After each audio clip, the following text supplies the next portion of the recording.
Hi, everybody. I'm Laura Bowles. I'm the owner of The New Normal, and tonight is episode 10 of my Kids in Conflict series. And that means it's my last episode.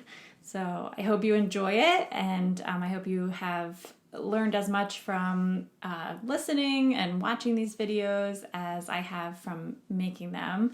And, I hope it's helpful. So after 11 weeks at home, it seems fitting that this is the end of the series because we are all kind of entering into a new chapter right now. Probably depending on where you are, some restrictions are loosening as far as staying home.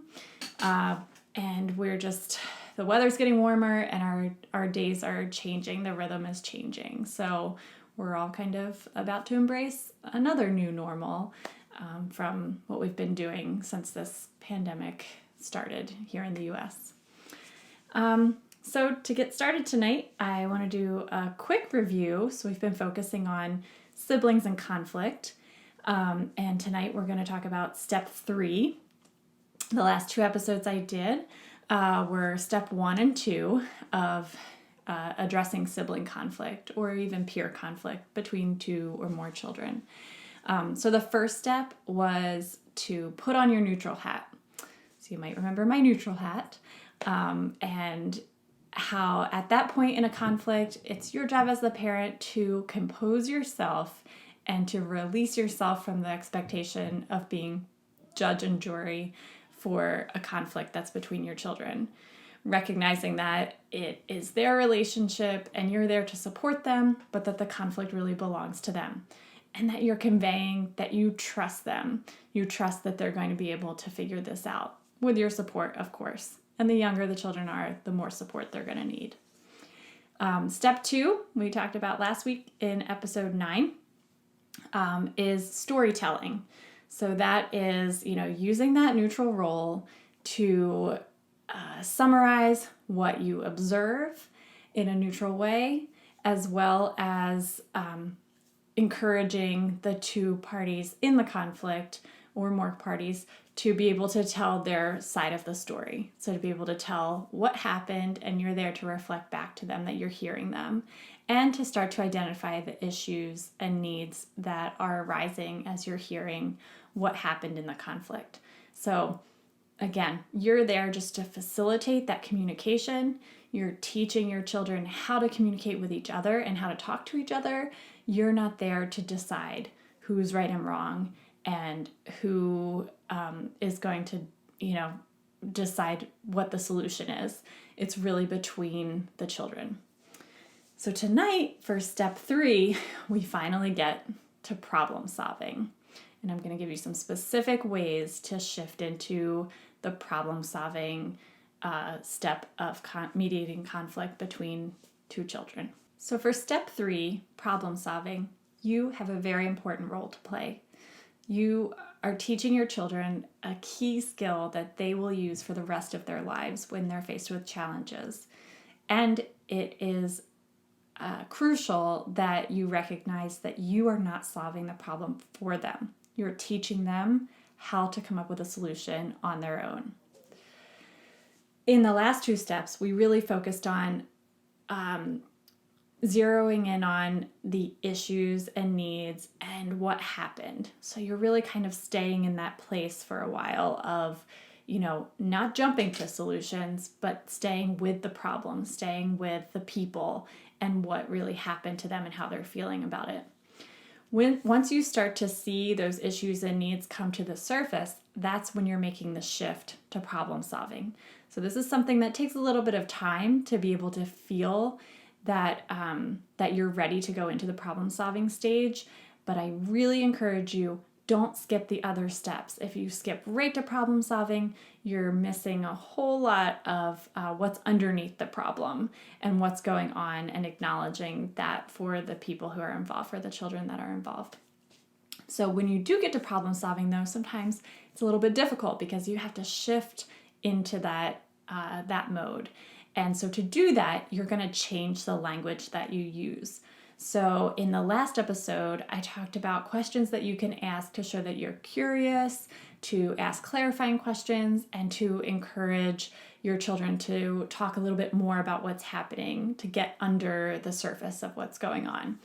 Now you're going to shift into solution-focused questions. So this is where you're going to help your children start to think about not just the problem, but how to move forward and to think about what that actually looks like. So I'm going to give you some specific things that you can say when you're ready to problem solve. Something you can say to encourage problem solving is, how do you want to move forward? Or, what do you want to do about it? Or, how do you want to fix this? You might say, what can you do to make this better? Or, what's a good first step? You might say, what do you think would work for both of you? And then, once you've gotten some ideas, you want to start summarizing by saying, Child A proposes that we do this. Child B, does that work for you? So you're really going to be encouraging the children to have a dialogue with each other. And your job is to keep things slow. Kids tend to speed up and kind of get a lot of energy behind their ideas.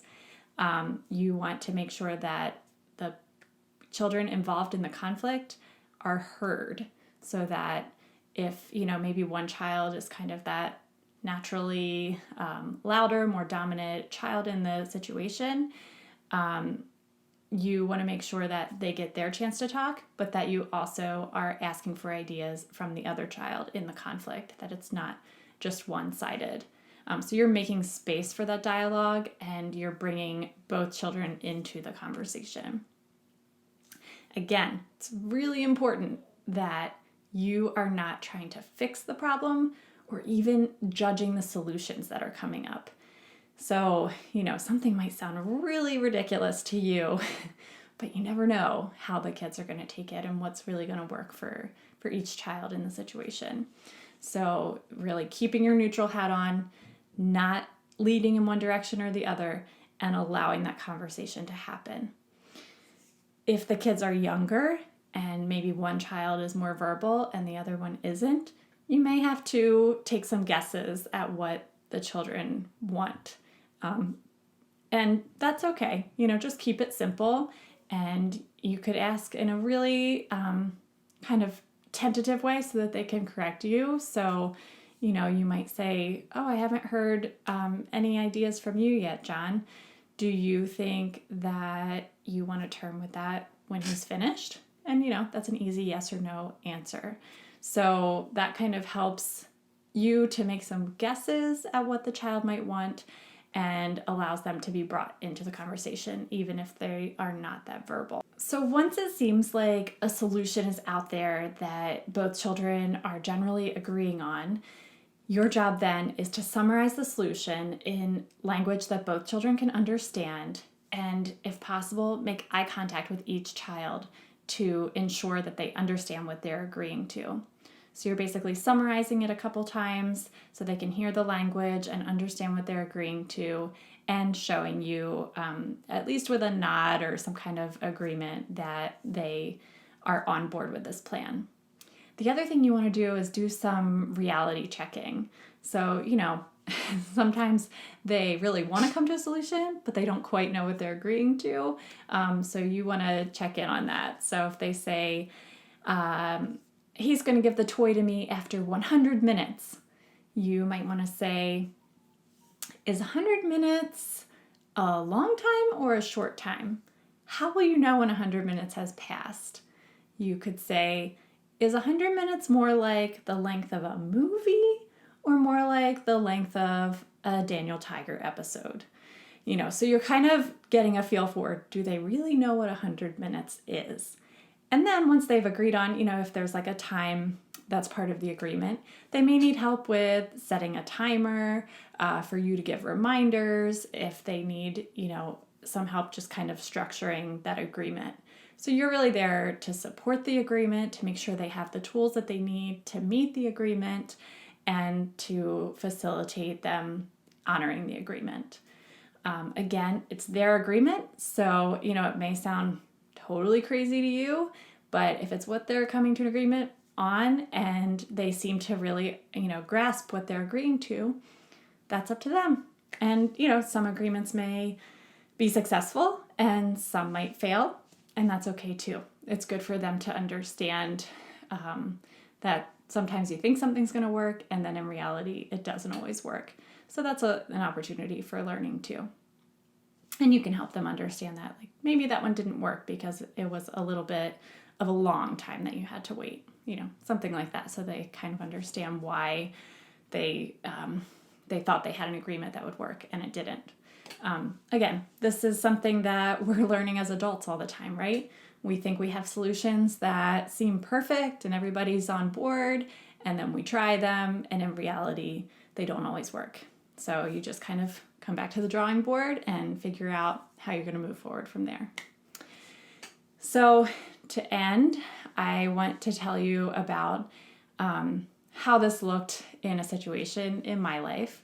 So last week, I told you about two children. The fictional names are Abby and Ben, and Abby was 4 and Ben was 3.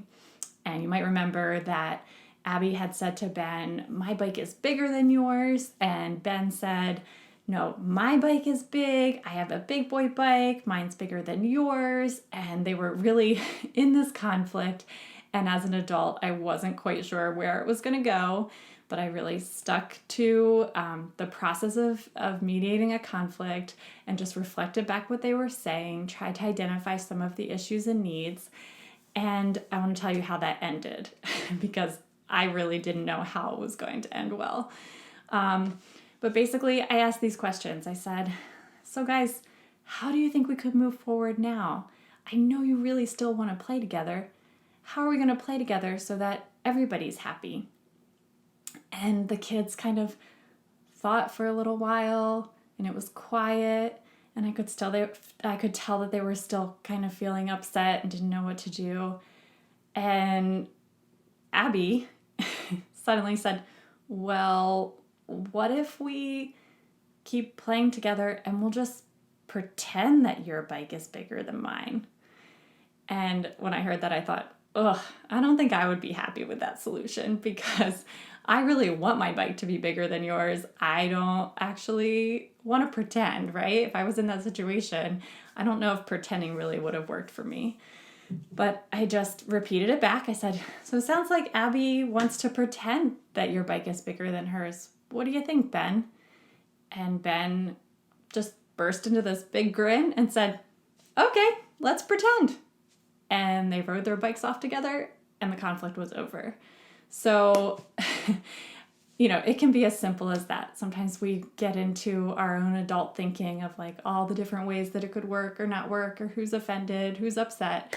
But a lot of times for kids, they're willing to live in the moment. And, when they're in the conflict, it can feel like it's never going to end and they're not going to figure it out.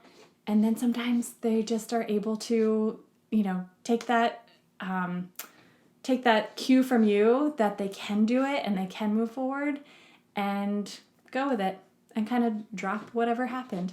So I just want to encourage you to believe in them and believe in yourself that you don't have to be the one to solve it and you can really be neutral and stay composed and hear what they're saying and give them the room to figure it out. So in all of this, all of the things about conflict that we've talked about, I want to encourage you as the parent in the situation. Trust me, I know that conflicts are really triggering, or they can be. Maybe they're not for you, but they definitely can be for me. And that what I have really loved is just learning that there can be a different way. It doesn't have to mean that everybody leaves angry with each other. And by improving that communication and learning how to talk to each other when we are in conflict, that's a skill that we need for the rest of our lives. I know that as an adult, I'm still working on that. And so how incredible would it be if we all started to do this with our kids and taught them how to have dialogue with each other and how to communicate so that they can come to solutions and see those solutions as something that they're both invested in and that they are trusted to work those things out. I think it's a life-changing skill, and it can be so valuable for the way that our children operate in the world. So I just want you to know that you can do it, and that by investing in your children and the way that you communicate with them, you're making a change that will last them for a lifetime and will make an impact on the world. So finally, I want to say thank you for listening and watching my videos. I'm so happy that I was able to share some of this information with you, and I hope that it has helped you in some way, even if it's just a small piece of it that has helped you as a parent.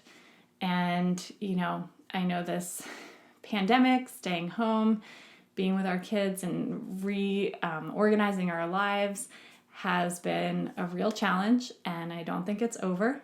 I think that we're going to continue being in these moments of a new normal for a long time. We're going to have different things that we're having to adjust to, but I want to say that you're doing a great job. Think about all the things you've adjusted to so far. You will continue to be able to do that, and in all of it, your kids are so lucky to have you. They are seeing how you're reacting to things, and they also see that you love them through all of this. So they're learning a lot from you, and you're doing a great job. Thanks again.